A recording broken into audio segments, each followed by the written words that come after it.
Hi ಎಲ್ಲರಿಗೂ ನಮಸ್ಕಾರ. ನಾನು ನಿಮ್ಮ ಆಟ್ಕಣಿಡ್ಗ ಮಾತಾಡ್ತಾ ಇದ್ದೀನಿ. ನಾವು ಇವತ್ತು ನೇಮಿಂಗ್ ವರ್ಡ್ಸ್ ಬಗ್ಗೆ ತಿಳ್ಕೊಂಬೋಣ. ಈ ನೇಮಿಂಗ್ ವರ್ಡ್ಸ್ ಅಂದ್ರೆ ಏನಪ್ಪಾ ಅಂದ್ರೆ ನಾಮಪದಗಳು.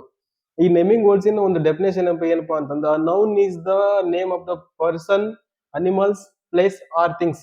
ಇದು ಏನ್ ಹೇಳಿದಪ್ಪ ಅಂದ್ರೆ ಒಂದು ಹೆಸರು ಒಂದು ವ್ಯಕ್ತಿ ಹೆಸರಾದಾಗಿರ್ಬೋದು, ಒಂದು ಪ್ರಾಣಿಯ ಹೆಸರಾದ್ರೂ ಆಗಿರ್ಬೋದು, ಒಂದು ಯಾವುದೇ ಆದ್ರೂ ಒಂದು ಜಾಗದ ಅಥವಾ ಪ್ಲೇಸ್ನ ಹೆಸರಾದ್ರೂ ಆಗಿರ್ಬೋದು, ಅಥವಾ ಯಾವುದೇ ಆದ್ರೂ ಒಂದು ವಸ್ತುವಿನ ಹೆಸರಾದ್ರೂ ಆಗಿರ್ಬೋದು. ಈ ನಮ್ಮ ಈ ಏನು ಇದು ನೇಮ್ ಅನ್ನೋದು ಒಂದಿದು ಅಂದ್ರೆ ನಾಮಪದ.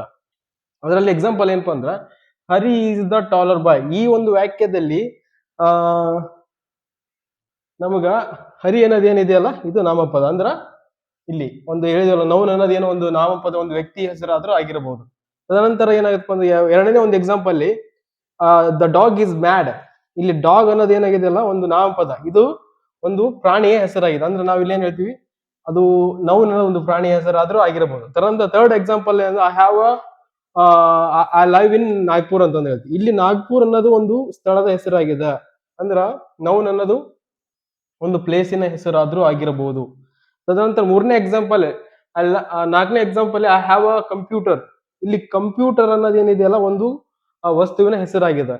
ಅಂದ್ರ ನಾವು ಒಂದು ನಾಮಪದ ಅನ್ನೋದು ಒಂದು ಒಂದು ಒಂದು ಒಂದು ವಸ್ತುವಿನ ಹೆಸರಾದ್ರೂ ಆಗಿರಬಹುದು. ಈಗ fifth example the rose is a beautiful. ಅಂದ್ರೆ ಒಂದು ಇಲ್ಲಿ ರೋಸ್ ಅನ್ನೋದು ಏನಿದೆಯಲ್ಲ ಇದು ಒಂದು ನಾಮಪದ, ಅಂದ್ರೆ ಒಂದು ವಸ್ತುವಿನ ಹೆಸರಾದ್ರೂ ಆಗಿರ್ಬೋದು. ಇಷ್ಟೇ ಇದರಲ್ಲಿ ಏನಪ್ಪಾ ಅಂದ್ರೆ ಈಗ